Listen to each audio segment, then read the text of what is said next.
Hello, everybody, and welcome to International Podcast Day 2020.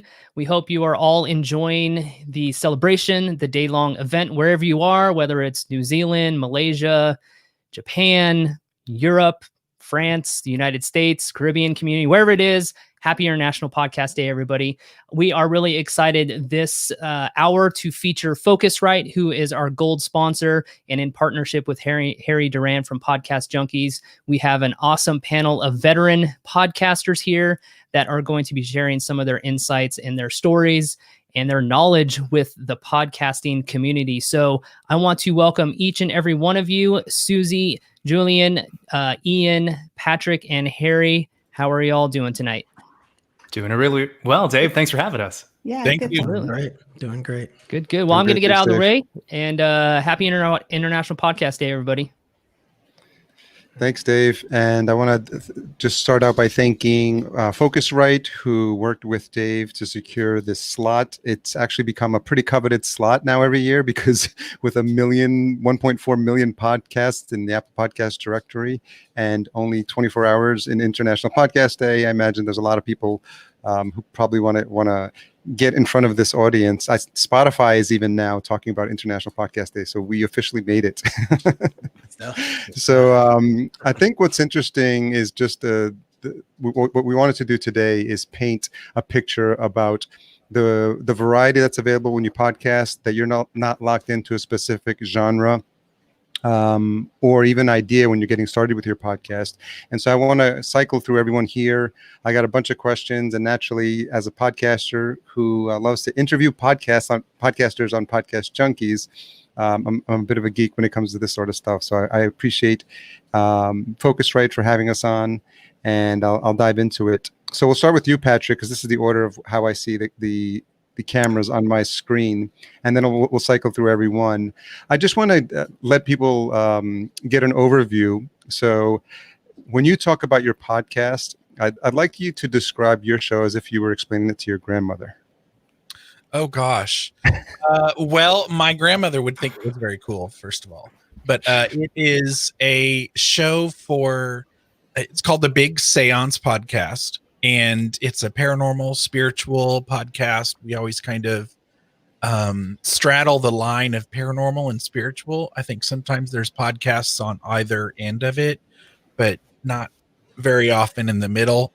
And, we talk with a lot of psychics and mediums and, spirit communication, things like that. And so I always think of everything in my podcast as a metaphor for just like reaching out and being curious about life on the other side and what happens when you die, and psychics and mediums. And we call ourselves paranerds is what we call ourselves. So very cool. Suzy, same question. So I have quite a fluffy, I guess, calming show. Literally. I should have said feathery, not fluffy, because it's a bird watching podcast. It's the Casual Birder podcast. And the aim of the show is to encourage people to take more notice of their birds that they see around them. Sometimes we're lucky enough to travel and see exotic birds, but I'm also really interested in just looking at the birds that are in my neighborhood. And this year it's been really something that we've all kind of got on board with, because seeing what's just outside our door is kind of what we've mostly been able to see. But I try to keep it very calming and uplifting. I'm very involved in asking my audience about their sightings, what things they're seeing, the stories they tell, and having interviews with people around the world.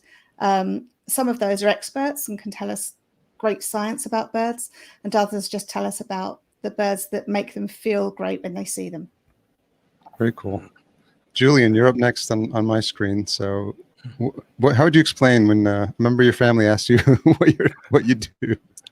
Hi, everyone. My name is Julian Placino, and I'm the host of the Pathways to Success podcast, where I interview various leaders about their journeys to success.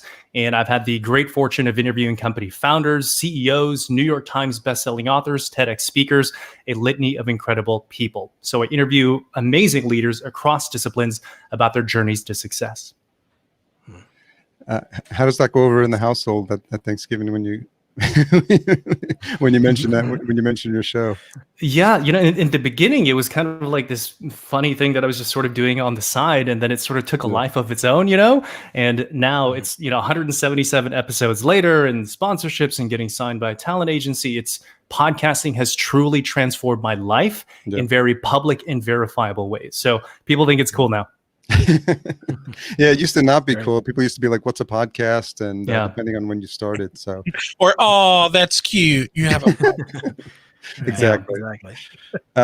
So lastly, rounding out the origin story, or explaining the show to someone that's not your target audience. Just starting. Ian, go ahead. So first of all, actually mine might be a little bit different from others because I'm at actually like a law firm. So I just the curiosity right here levels, with the watching birds and thinking about other dimensional stuff. I want to do that. Like I want to do that, and those are the pathways that my mind goes. But I'm in immigration, so it's immigration nerds. And and we talk about policy, and we talk about it on a social and cultural level as well. So and this really is just following the stories, and it's kind of hard towing that line when it's just like, okay, you want to be just understanding and not necessarily be everything's a nuance, right? So it's just having that balance, and but make sure it's truthful and from a real place. And it's hard to not be politicizing something that's international stuff and just our relations with other countries.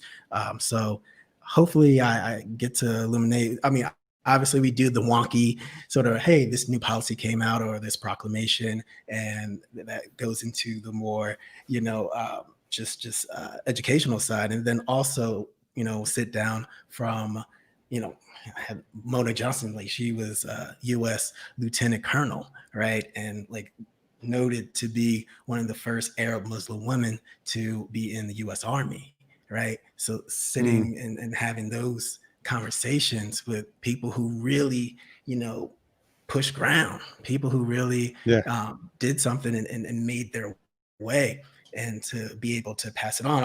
I'm not the expert of I'll just say that right now. I'm not the expert, but it's just that curiosity, and it's just, and especially how cultures are similar and in many ways and different, and the different nuances there.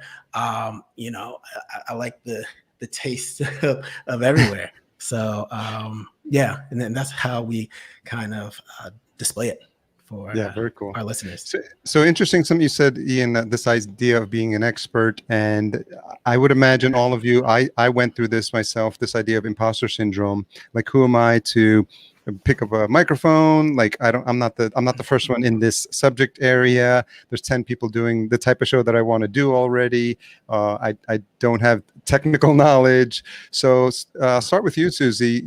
As you thought about that, talk about the mindset about the things that were keeping you from moving forward and how you pushed through that. And it's something, I'd like everyone to think about, but start with Suzy, just, that because Ian had referenced it, but I want to dig in a little bit because I think it's important for new podcasters. Yeah. I actually, when I started, I had a great naivety that I could do this. I didn't think about the fact that I wasn't an expert, and I didn't think about the fact that I didn't really know what I was doing. I joined several sort of Facebook groups and spoke to people and thought I had all the materials together, the tech that I needed just to start, because you don't have to have the super duper stuff. You can start fairly basic. And actually, it's only been, my show's almost 3 years old now, and it's only been in the last 6 months really that I started to have real imposter syndrome. And that's after having my show for 2.5 years. Before that, I just kind of went with it and knew that I could do it and just did it. And it's only as I've contacted and been in contact with more people and realized the type of other shows that are out there, it's made me feel a little bit less confident about I think I'm getting over it now, but I was feeling like okay, I've got to this point. Now I suddenly realize the big world that's out there with people that are experts. What do I give? Fortunately, I'm at a point now where I've got enough people listening and engaging with me to help me realize that actually I do provide value to them. And so that's helped me get over that. So that's an interesting point, Julian. Like this idea of wanting to be seen as an expert by virtue of you being behind a microphone, which is a bit different than actually having the confidence that you know what you're talking about when you're talking to your audience and then people that subsequently want to work with you. So can you talk to a little bit about the vulnerability you feel when you're getting started in maybe not having that expertise? You know, so I come from the corporate world. I have a corporate background for the past 12 years, but honestly, I've always been really entrepreneurial and trying all sorts of different things, network marketing, internet business, and real estate, simply just to make money, right? And in 2016, I was feeling really burned out of trying to figure out who I was as an entrepreneur. So I wanted to do something entrepreneurial that I didn't care if it made money or succeeded or anything. I just wanted to do something purely for the love of it. And I've always loved interviewing interesting people, and I've been doing it for years. So I figured, why not capture these conversations and share them with other people? I say that because I never had imposter syndrome for this. I was doing this actually selfishly for myself, and I didn't care who listened. But I saw that was the right kind of energy to apply to an entrepreneurial endeavor, because from this podcast, all this abundance came out.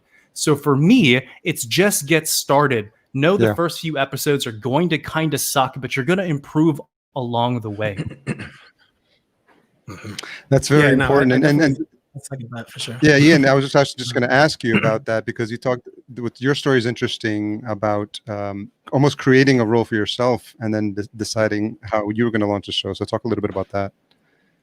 Yeah, my direction was a little bit different, just like everybody's. Everybody's is from different places, and but coming from background of interested in political conversations, poli-sci major, and then coming and thinking, okay, whether it's going the legal route or what have you, but then seeing like, okay, there's a way also I can give in this sense, and I just always been into like videos and audio and stuff like that, and I'm a self-starter, and I kind of just like research stuff. And just I think your original question was asking about like even to know what type of equipment to get, and what is the quality, then you think about, okay, SM7B or whatever, whatever sort of, then you go down that rabbit hole, and then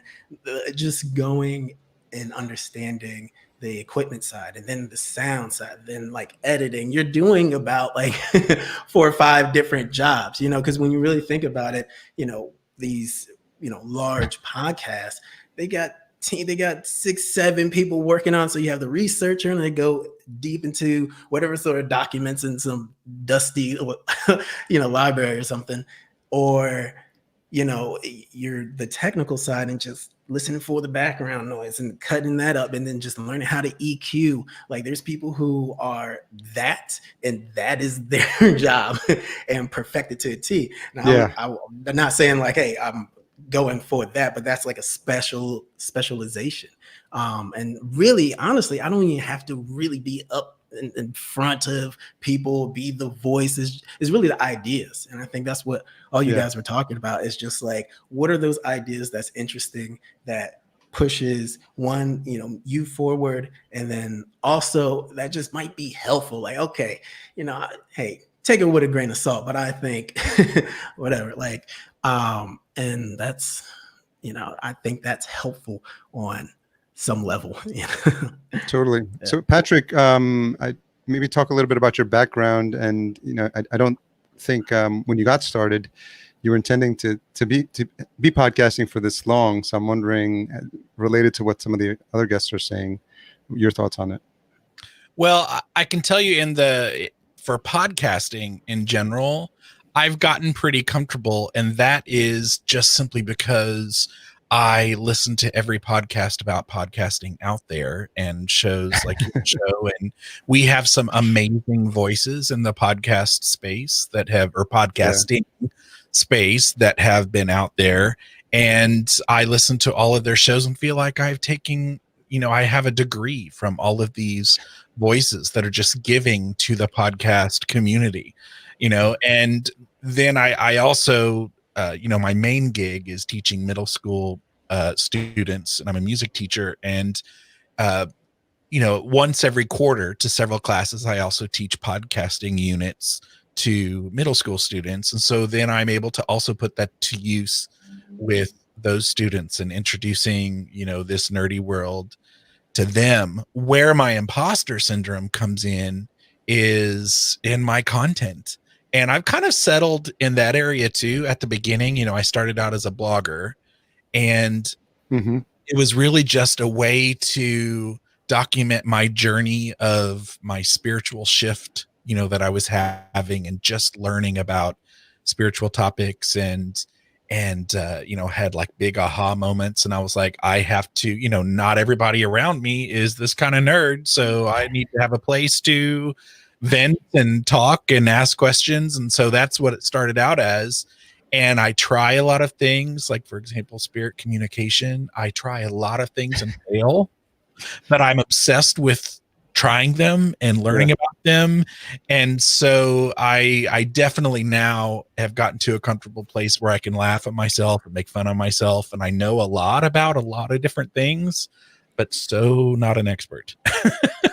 So that's an interesting take on there. And Julian, I'm wondering, as you started to get more comfortable interviewing folks, is there a moment that you can point to where you felt like it was a challenge, either mid-show or somehow in the process of making the show, that sort of pushed you to the limits of what you were capable at the moment, but that there's a way you found to push through and come out better on the other end of it?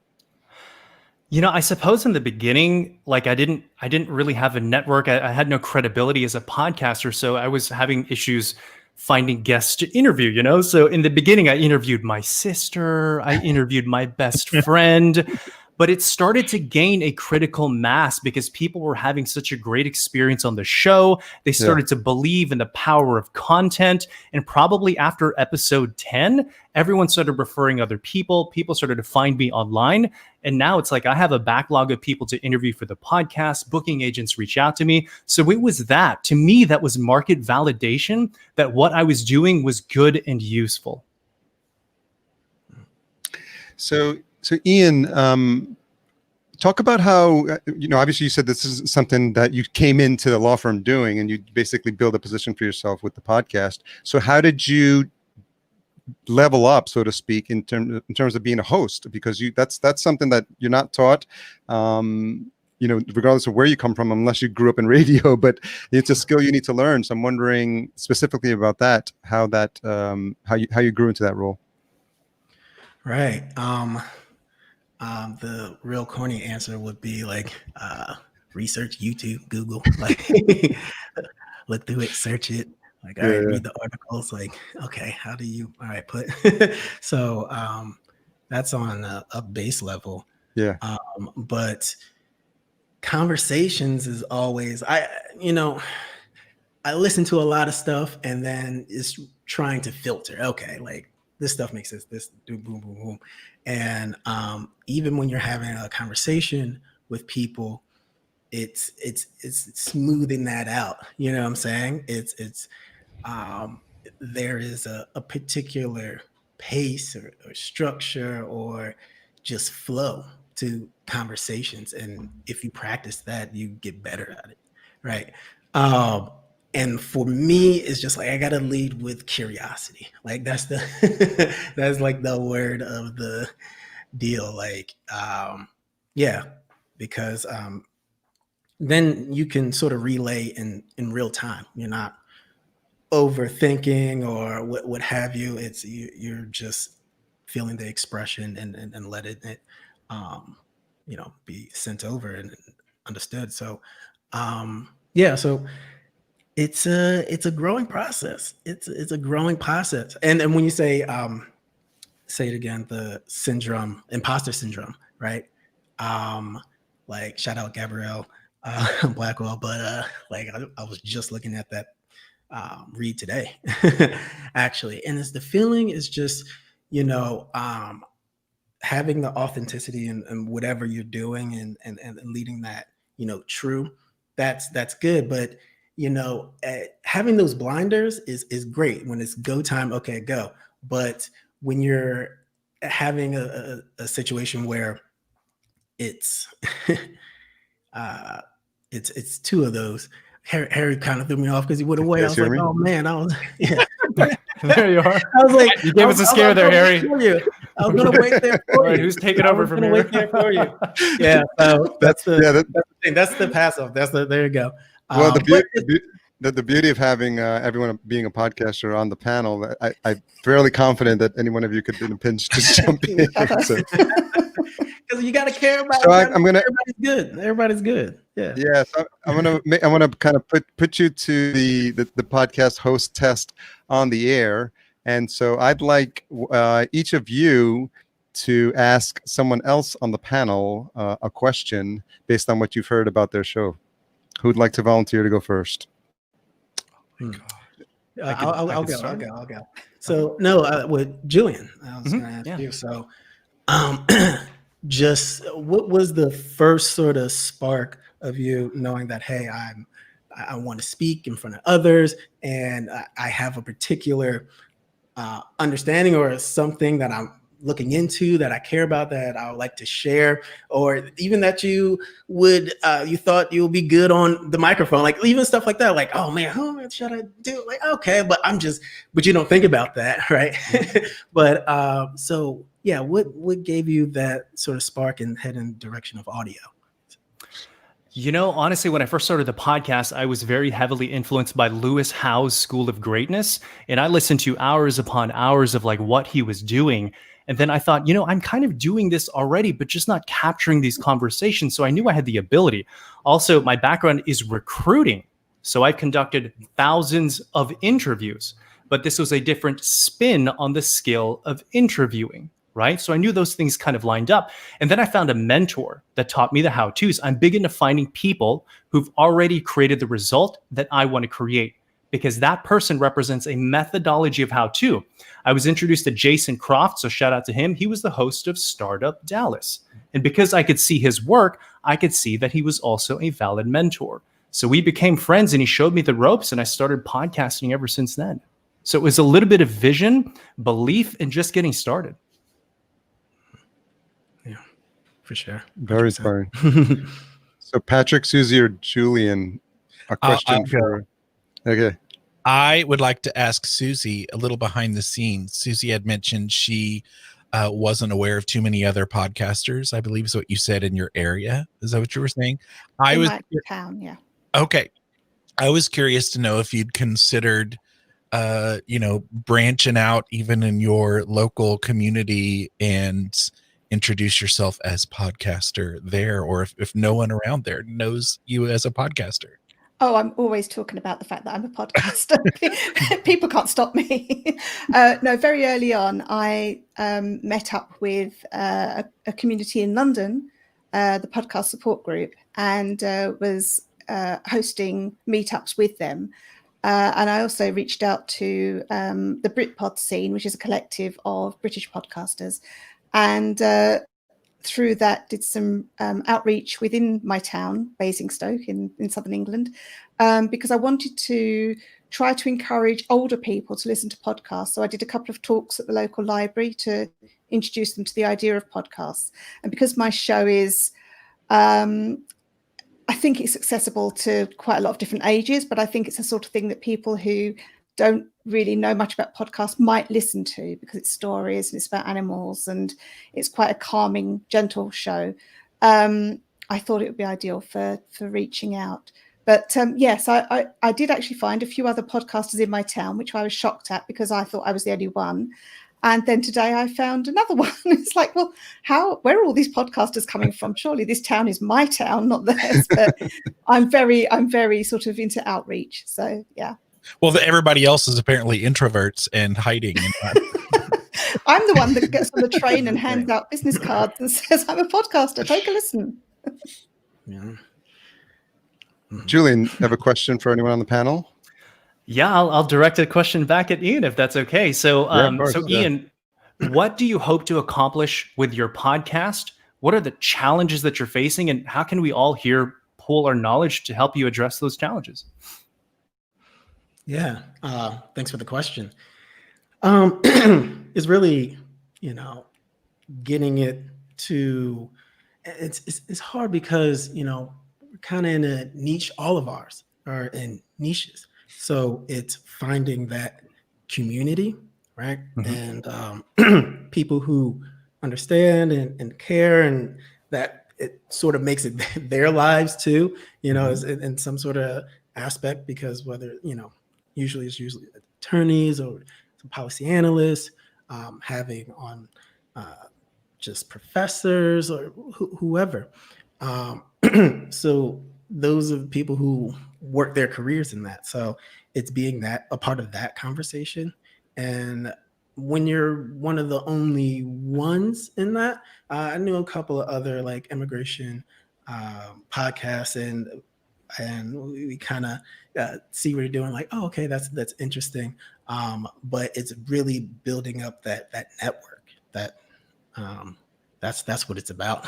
And just getting that understanding whatever in that niche for the people who care, like make sure they can at least get some eyes on that, and have a listen and say, okay, I take value out of that. That makes sense. Okay, I was waiting for the new October visa bulletin to come out, and what are the dates for this? Even stuff like that, just news information, and just a better understanding, just to break it down in, a short little bite size for people, and hopefully that helps. So is it you're looking for experts to interview on the show, or looking to build an audience, I guess? Yeah. Really, that's the thing. Once again, I don't need to be the face. Like I'm doing this because I like to have conversations, but I created this podcast, and after 100, I heard from Suzy around 200, 300, something like that. So I'm behind like 110-ish in the hundreds. So it's building that, and having, people I could talk to and know, and just build that for people. Care Coalition. I don't want to like call out and just do shout outs. Just like, oh, people, I love you. Like, you guys are great. Whether in Japan or Germany, Mexico. Because it's international. So that's what I love, is just to talk to people who have like different opinions and like understandings of religions, different principles, and just what they prioritize more or less, or not even that. It's really just meeting human beings. So it's not even really just breaking it down on that lens, because that's probably a more shallow version of that. It's just like, man, what do you love? Like, what music you pop into? Like, what, or whatever is the cool thing, or how do you put the sazon or spice on that? Like, whatever, because people grew up in different ways, and so it's nice to get a understanding of that, a peek into that, and every single time I come out of it, it is a better understanding. That's what I appreciate the most, because the one thing I know just personally about myself, I know I can talk to anybody. Like I can talk to anybody. And it's interesting skill set, because it's everyone here has that ability and has grown in their ability to be a better communicator. So I'm going to insert a podcast junkie's favorite question. Julian, what's something you've changed your mind about recently? Something I've changed my mind about recently. I would say probably kind of the planning of the show. Like, before, I used to be so scripted, and I would have each question line by line, and I thought I was doing the guest service by doing a bunch of research, but I found like I could not be present in the conversation. I was more worried about asking the next question versus chasing down valuable nuggets, right? So honestly, nowadays, like whenever I have a prep sheet from a guest, I just kind of like look at a few points, and then I talk about those 3 points and let the conversation go where it goes. So I actually do a lot less planning for my podcasting nowadays. Yeah. How has that affected the quality? Sorry, go ahead, Patrick. Oh, I'm sorry. I jumped. I was just saying I've struggled with that a lot, and I have kind of been on all different, parts of the scale on that, with heavy scripting and hours and hours of research, pulling back and feeling like I'm, just, pantsing it, just trying to, and I haven't found a nice balance with that yet. So how have you noticed, Julian, that approach has affected the quality of the conversations you've had moving forward? It's better. I'm much more present and enthusiastic. It's less about producing a piece of artwork and more about just having a great conversation. So it's actually enhanced the quality, and it makes it more fun for my guest. And honestly, what if there is a kind of superpower that I have, and it seems like we all share it here, is I'm very curious. I really am curious about how people do what they do, how they become who they become, right? And that's what I let take over. I have sort of a broad understanding of what this guest is about, their call to action, and sort of what they are. But I just focus on that and just have a conversation based on my true interest about that topic and that individual. Very helpful. Patrick, let's talk a little bit about the topic of being uncomfortable or having tough conversations. I imagine as you've had enough episodes, anyone who's had anything over 50, at some point they start having awkward or tough conversations or topics that are sensitive. So I'm wondering if any of those ring a bell for you in terms of what you've gone through in your show.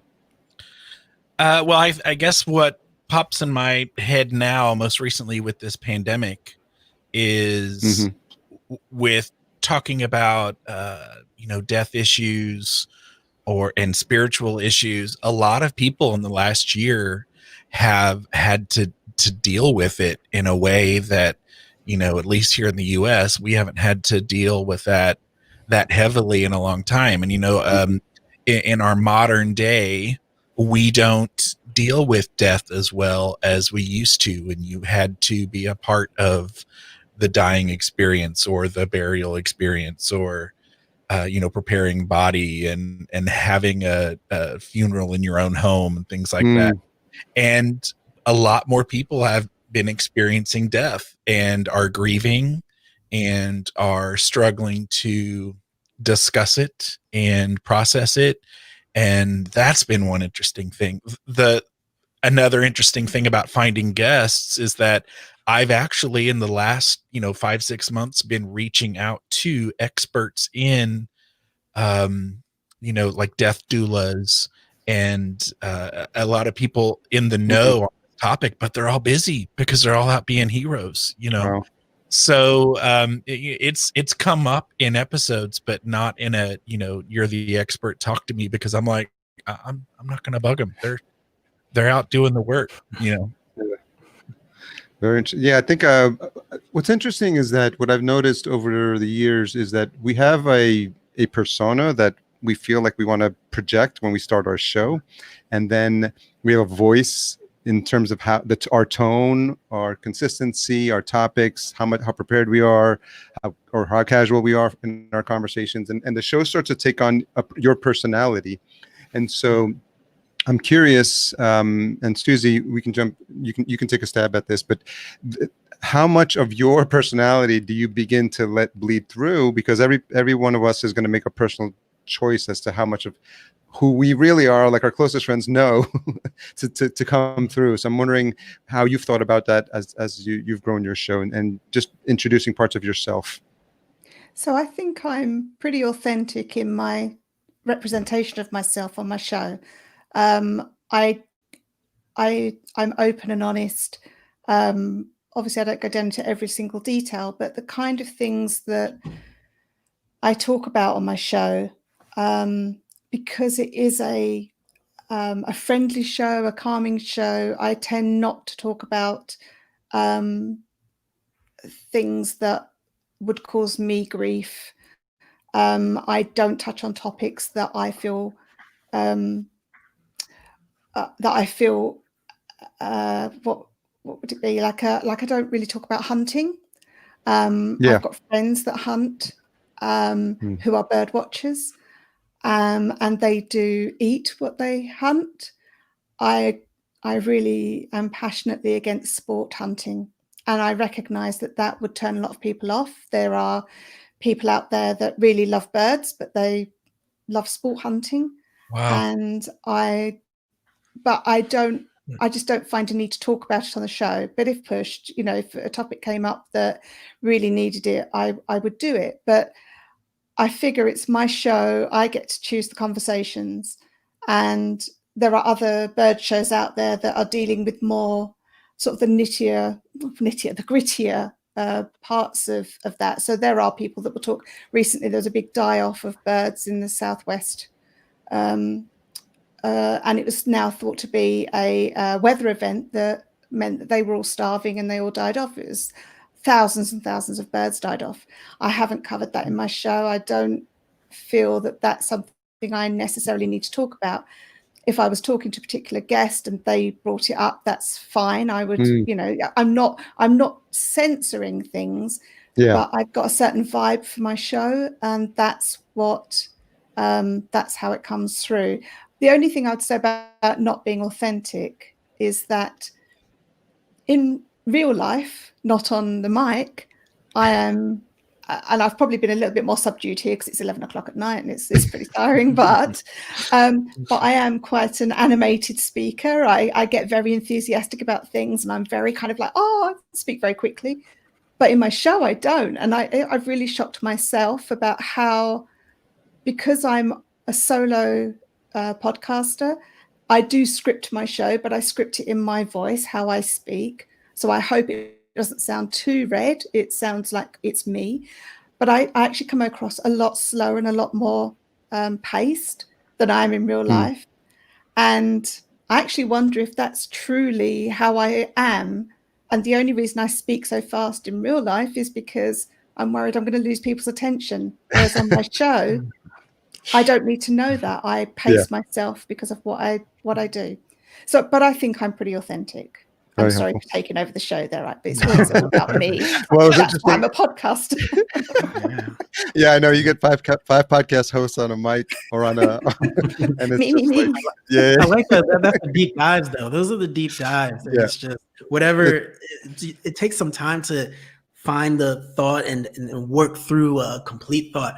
And we talk about, it's hard because on my side is academic. So when we're talking about authenticity and how we come off, it's I want to make sure that I'm getting it right, just on like just a fact base. And so that takes time. Like, you'll have to have some notes for yourself. I don't script like word for word and I'm going, but and jots. And I think Julian, that's actually a question because it relates, and I'm going to pull in from Karen was asking. She says, my question is how you deal with guests who have a big research background themselves, like professors, or in Ian's case where it's very specific.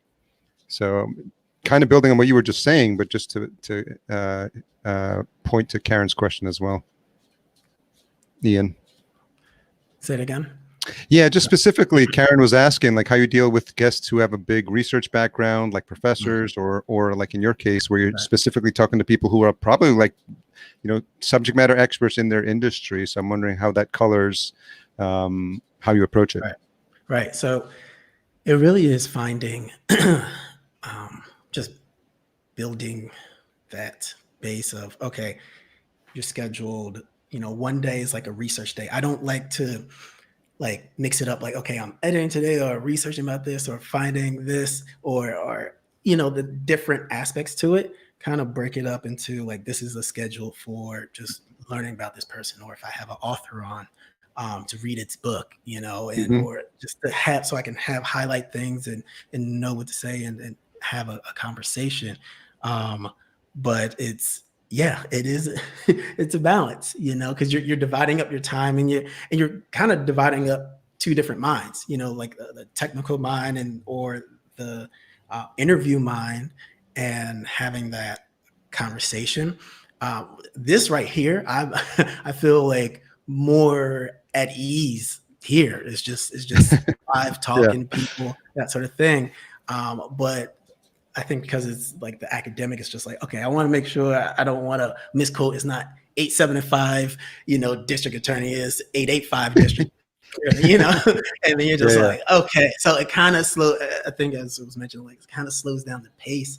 But hopefully, and I'm trying to get better at that. I'm trying to get better at that and improve in that. Yeah. You have cheat sheets lying around. Yeah. Taped all over so you get the right, terms. And the thing is, because like, when you're like just walking around the house and you have thought like, oh man, that was okay. Yeah. I want to, so like whether you have your little notes or just jot it down real quick, just so you just have it. And sometimes it's more than times of others, and it goes back and forth, but yeah. So it's interesting, this ability to capture notes on the go. At one point, I had bought the waterproof notepad with the suction cup with the grease pen that goes in the shower, and so there's a notepad for that, because basically, like, that's when the ideas come. Like, when you're most vulnerable, is what I've heard. But like, I was like, I'm not going to lose these shower ideas anymore. So every once in a while, like clockwork, something would pop up, and I'd be like, yes. So Julian, because you speak to a lot of experts, do you have, and we can cycle through folks as well, have you had a pinch yourself moment where you say, like, and think about what you've been able to accomplish because of your podcast? Yeah, 100%. I mean, honestly, one of the first ones is my first sponsor was Focusrite, actually, and shout out to Focusrite. So what I heard about sponsorships was, and before Focusrite, I'd never been sponsored by anything. I was like, how could any brand ever associate what they do with my little passion project, right? But I guess the team saw that I was really passionate about what I was doing, creating high quality content, and they became my first sponsor. And now if you look at the website on Focusrite, I'm next to like Pat Flynn and Lewis Howes. I was like, this is crazy. This is my pinch myself moment, right? So it was very interesting to see that I could create value that was this intersection of what I did naturally well, my areas of interest, and what creates value for others. That was my pinch myself moment. Very cool. Patrick, as you think about the ability to, when you get to a point with a show and you're starting to have guests coming back, and now you yourself now are being seen as an expert in this space, whereas before, like, you're coming on and early on, you're like, I don't know a lot about this topic, but I want to bring on experts. Do you feel like a bit of the role reversal sometimes, where now, because of your experience and your ability to speak to these authors or some of these celebrities in the space, that it's a peer-to-peer level now, and I'm wondering if you found that to be true? It's interesting that you asked me that, because this conversation is going on in my head because I'm working on my first book right now. Okay.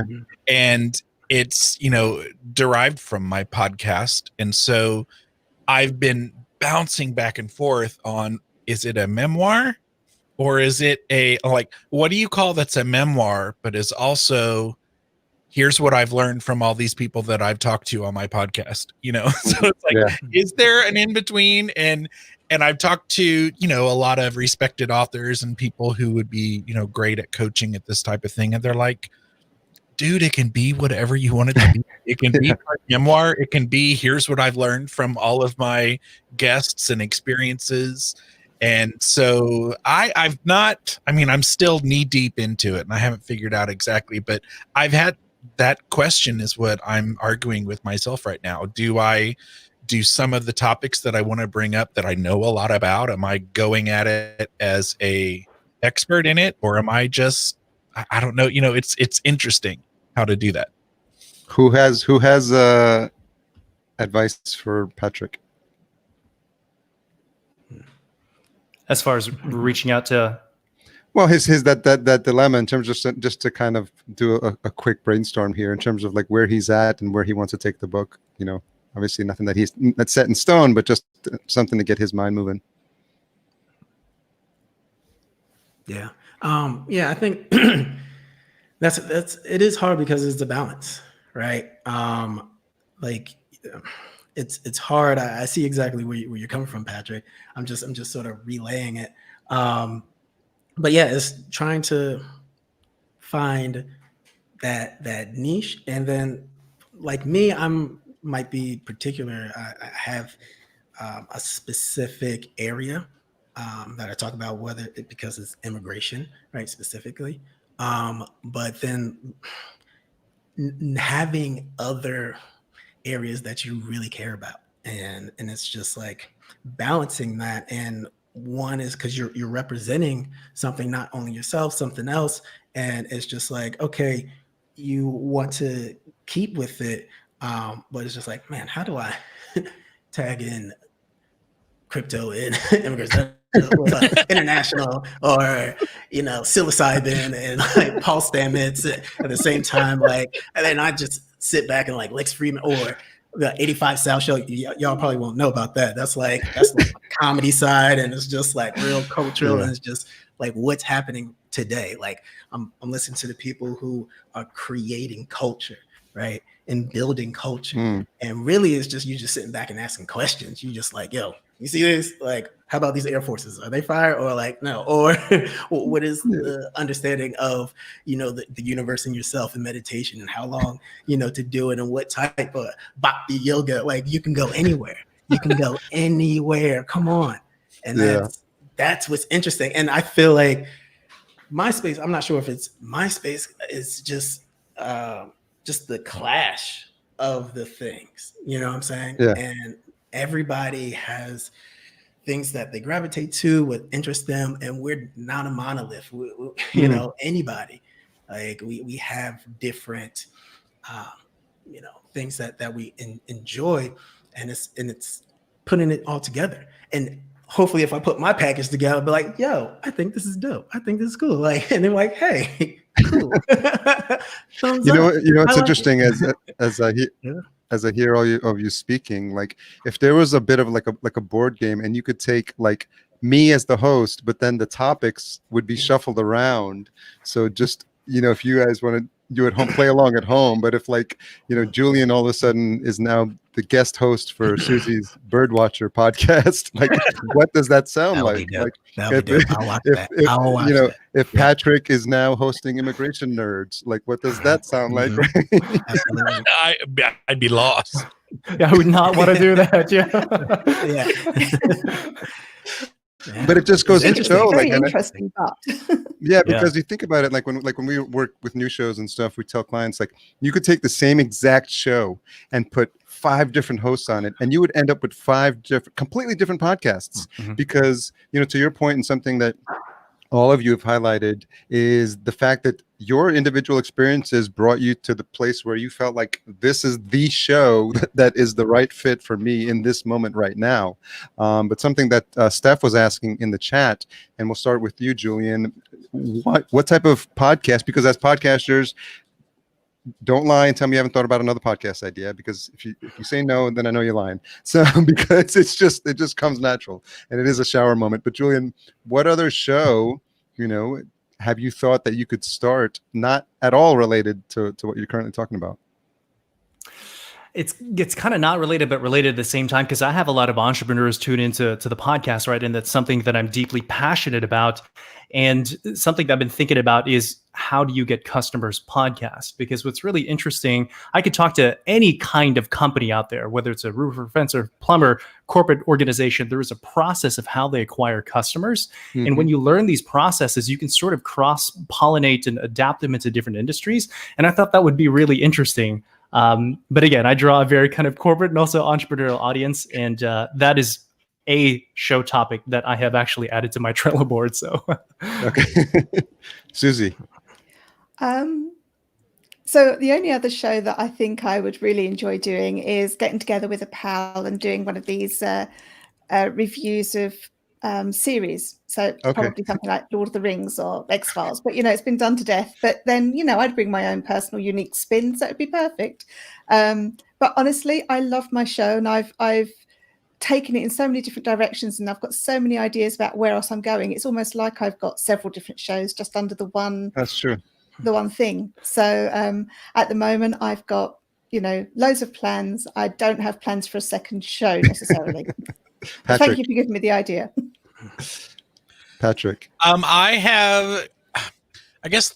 I really considered doing a local show. I don't know what category you call those, but my hometown that has some history and lore, and but it's a fairly small town, but also kind of a little touristy. And so it's like, man, I could do this cool, podcast that would tour people around. And once you get to this, location, turn on that episode and I'll talk about that.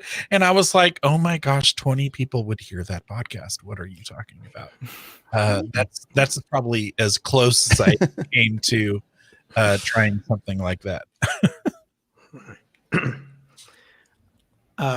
So I think it's interesting. Talk about, you're saying like if there was a podcast that you would do.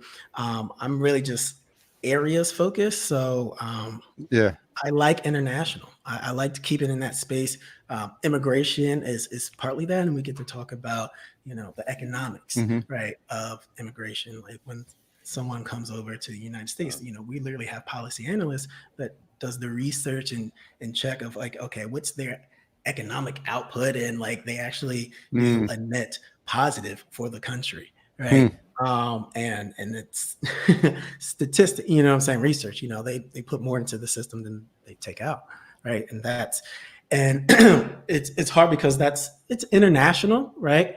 It's immigration, but it's also international, and it's a hard balance. I want to stay in that conversation, but I wanted to be like relaxed. I wanted to also be something where we can talk about the greater context, right, of things, right? So focus international and then build out, Yeah, what's interesting is that because of the topics, because you have it fall under the immigration umbrella, you can scratch your own itch, so to speak, with all these topics. And if you do find someone out who can geek out on, culture or music or, anything that strikes your fancy at the time, I think you've given yourself enough leeway to say, you know what, I'm going to pull that thread a little bit because I want to know about like crypto and the Venn diagram of crypto and immigration. So, or just things like that. So I think it's open to whatever you want it to be. And I think that's really admirable. I'm keeping conscious of the time. So we'll do a couple of quick questions.